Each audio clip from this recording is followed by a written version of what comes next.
প্রতিটা রুহু, প্রতিটা মানুষ মালাকুল মাউতকে দেখতে পায়। আপনিও দেখবেন, আমিও দেখব। মুমিনদের কাছে এসে মালাকুল মাউত একজন যুবকের বেশে সাদা ধবধবে জুব্বা পরে সুগন্ধি মেখে মুমূর্ষু ব্যক্তির শিয়রে বসে বলে, ইয়া আইয়াতুহান নাফসুল মুতমাইন্নাহ, হে প্রশান্ত আত্মা, উখরুজি ইলা মাগফিরাতুল্লাহি ওয়া রিদওয়ানি, আল্লাহর ক্ষমা আর দয়ার দিকে বের হয়ে আসো। বলা মাত্রই মুমিনের আত্মাটা স্মুথলি বের হয়ে আসে। কাফান মিন আকফানিল জান্নাহ, হানুত মিন হানুতিল জান্নাহ, জান্নাত থেকে আনা সুগন্ধি কাফনের মধ্যে পেঁচিয়ে তিনি রূহটাকে নিয়ে ইল্লিনে চলে যায়। সরাসরি দেখে মালাকুল মাউতকে। আর যারা ইসলাম বিরোধী, কোরআন বিরোধী, তাদের সামনে এসে মালাকুল মাউত ত্রাস সৃষ্টি করে। আগে ধমক। হাইওয়েতে মাঝে মাঝে ডাকাতি হয় না? বাসগুলোর মধ্যে যখন ডাকাতি হয়, বাসে থাকে 50 জন, ডাকাত ঢুকে 5 জন। এই 5 জনের ভয়ে সবগুলো পেশাব করে দেয়, কারণ ত্রাস সৃষ্টি করে। এসেই চাইনিজ কুড়াল দিয়ে আগে কুবায় দেয় 4-5 জনের। রক্ত দেখে কি দেওয়ার সব আগে রেডি করে রাখে। মালাকুল মাউত এসে কাফের, নাস্তিক, মুশরিকদের সামনে সেরকম একটা ত্রাস সৃষ্টি করে। ভয়ে লোকটা কাঁপতে থাকে। ওর কাছে ভদ্র ভাষায় কথা বলে না, সুন্দর জামা পরে আসে না, কালো কুচকুচে চেহারা, ভয়ঙ্কর একটা রূপ নিয়ে, আকৃতি নিয়ে ইসলাম বিরোধীদের মাথার সামনে আসে। দুর্গন্ধযুক্ত চেহারার দেহ নিয়ে ধমক দিয়ে বলে, ও পাপাত্তা, ইয়া আইয়াতুহান নাফসুল খাবিসা উখরুজি ইলা গাদাবিল্লাহ, হে পাপাত্তা, আল্লাহর রাগ, ক্রোধ আর গজবের দিকে বের হয়ে আয়। মুমিনের আত্মা বলার সাথে সাথে যেমনি মুমিনের দেহ থেকে বের হয়ে জান্নাতি কাফনের ভেতরে ঢুকে, কাফেরদের আত্মাও কি এরকম তাড়াতাড়ি বেরোতে চায় নাকি? কাফেরদের আত্মা বেরোতে চায় না। ডানে দৌড়, বায়ে দৌড়, সামনে দৌড়, পেছনে দৌড়, আহা, দৌড়াদৌড়ি করে। মালাকুল মাউত এটাকে টেনে হিচড়ে, একটা জীবিত ছাগলকে জবাই না করে তার চামড়া উল্টার দিকে টেনে হিচড়ে বের করলে ছাগলটা যত কষ্ট পায়, এর চেয়ে কমসে কম 70 গুণ বেশি কষ্ট দিয়ে কাফের, মুশরিক আর গাদ্দারদের রূহ কবজ করা হয়। আল্লাহ, এই পরিস্থিতি থেকে তুমি আমাদের বাঁচাও। মুমিনদের রূহ যেমনি কবজ হয়, ওইভাবে রূহ কবজের ব্যবস্থা করে দিও। ঈমানের মৃত্যু নসিব করে দিও, শাহিদি মৃত্যু নসিব করে দিও। আমাকে শহীদ করে সেই মিছিলে শামিল করে নিও, যে মিছিলের নেতা মীর হামজা, খোবায়েবে খাব্বাব, আল্লাহর কাছে ছিল অতি প্রিয়, শামিল করে নিও। আমাকে শহীদ করে সেই মিছিলে শামিল করে নিও। পড়েন আমিন। আরো জোরে পড়েন আমিন। তার মানে বিমান দুর্ঘটনায় হোক, কিংবা লঞ্চ ডুবিতে হোক, কিংবা আগুনে পড়ে হোক, কিংবা আত্মঘাতী হামলায় হোক, যে যেখানেই মারা যায়, কবরের 3টা প্রশ্ন তার জন্য আছে না নাই? ইসলাম বিরোধীদের জন্য প্রশ্ন 3টা, আপনারা যারা মুমিন তাদের জন্য 4টা। আপনাদের জন্য একটা বেশি, আলহামদুলিল্লাহ। কোন কবরে এসে প্রথম প্রশ্ন করবে, মুনকার নাকির যখন চলে আসবে, 40 কদম যখন আত্মীয় স্বজনরা লাশটাকে কবরের মধ্যে দিয়ে 40 কদম চলে যায়, তখনই ফেরেশতা চলে আসে। আহা, শেষ, সব শেষ। এসেই পরীক্ষা শুরু। মার রব্বুক, তোর রবের নাম কি? চিল্লায় বলেন, আমাদের রবের নাম কি? আমরা বলবো রব্বি আল্লাহ, আল্লাহ আমারে রব। দমে দমে তনু মনে তারি অনুভব। পড়েন, আল্লাহ আমারে রব। তোমার দুনিয়াতে আমি যেদিকে তাকাই, অথই নিয়ামতে ডুবে আছি সবাই।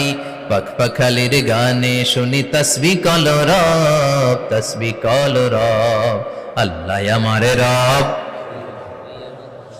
প্রথম প্রশ্ন, তোমার রব কে? আমরা বলবো আমাদের রব আল্লাহ।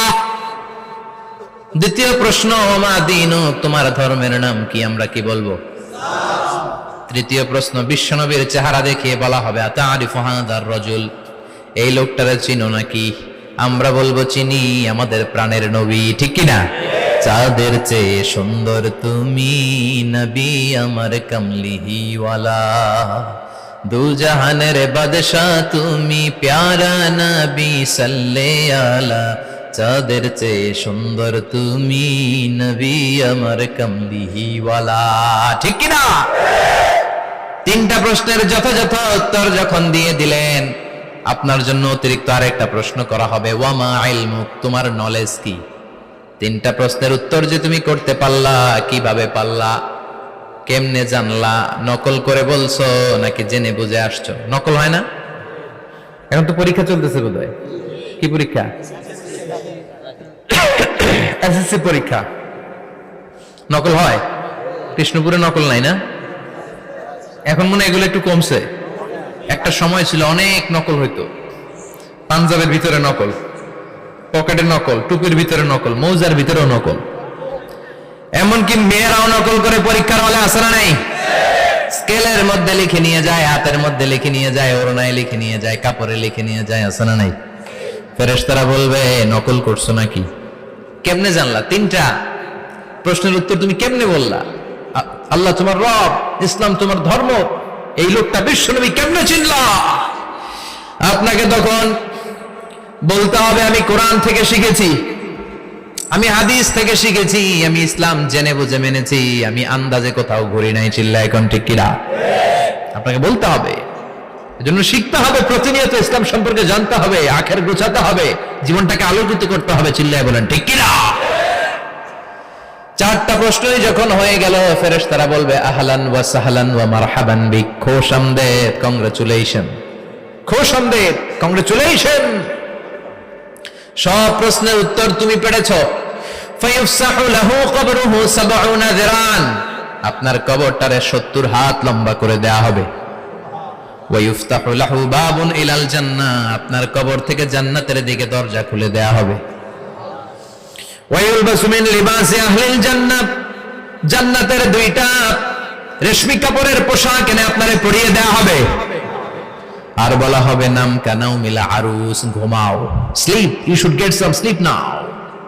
তোমাকে লম্বা সময় পরে দিতে হবে, ঘুমাও। কানাও মিলা আরুস, যেমনি বর বাসর রাতে আরামসে ঘুম দেয়, বাসর রাতে যেমনি বর কনেকে নিয়ে মধুর ঘুম দেয়, তুমিও ঘুমাও, কেউ তোমার ঘুম ভাঙবে না। মালাক ইসরাফিলের কিয়ামতের জন্য ইসরাফিলের সিংহায় যে ফুৎকার আছে, ওই ফুৎকার ছাড়া কোনো কিছুই তোমার ঘুম ভাঙাতে পারবে না। আলহামদুলিল্লাহ পড়েন। আল্লাহ আমরাও যেন চারটা প্রশ্নের উত্তর দিয়ে লম্বা একটা ঘুম দিতে পারি, পড়ে না আমিন। ওয়াম্মাল কাফির ওয়া আহলুশ শিমাল, আর ইসলাম বিরোধী যারা, তাদের সামনে আসবে মালাকান আসওয়াদান আজরাকান, কৃষ্ণ বর্ণের দেহ, নীলাভ বর্ণের দুটো চোখ, গায়ের রং কালো, চোখের রং নীল। দেখতে কেমন লাগে? আলিফ লাইলার ভূতের মতো। কথা কন? গায়ের রং কালো, চোখের রং নীল। ফেরেশতা দুইটা আসবে, এসে ত্রাস সৃষ্টি করবে, এসে বলবে বল তোর রবের নাম কি? মার রব্বুক। ইসলাম বিরোধী মুশরিক, কাফের, নাস্তিক এরা বলবে আমি জানি না আমার রবকে, আমি জানি না, আমি তো আজীবন শুধু চেয়ার করেছি, মদ খেয়েছি, আমি ধর্ষণে সেঞ্চুরি করেছি দুনিয়ার বুকে, আমি টেন্ডারবাজি করেছি, চাঁদাবাজি করেছি, আমি মাস্তানি করেছি, আমার দাপটে এলাকার ইসলাম প্রিয়রা বাসায় ঘুমাতে পারে না।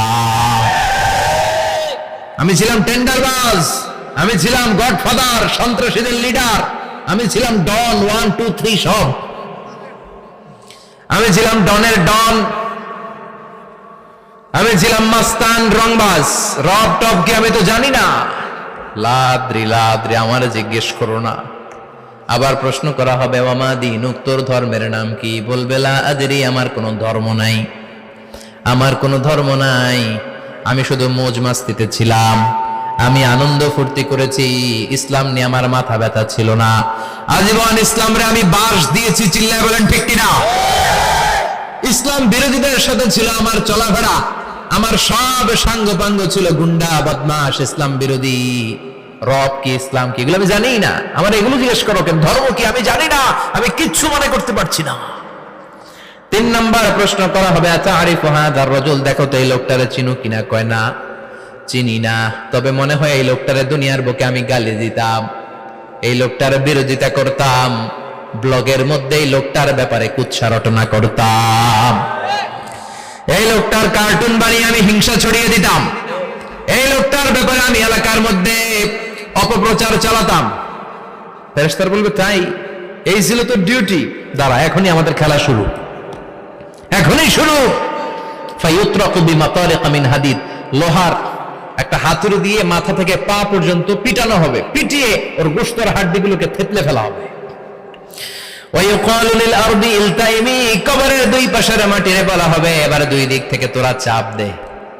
চাপ দেয়া হবে, ধাক্কা ধাক্কি করেও সে সুবিধা করতে পারবে না। মাটি আস্তে আস্তে আস্তে আস্তে দেহের দুই দিকে লেগে এমন জোরে দুইটা চাপ দিবে, ফাতাখতালিফা আদলাউহু, তার ডান পাশের পাজরের হাড্ডি বাম দিকে ঢুকে যাবে, বাম দিকের হাড্ডি ডানে চলে যাবে।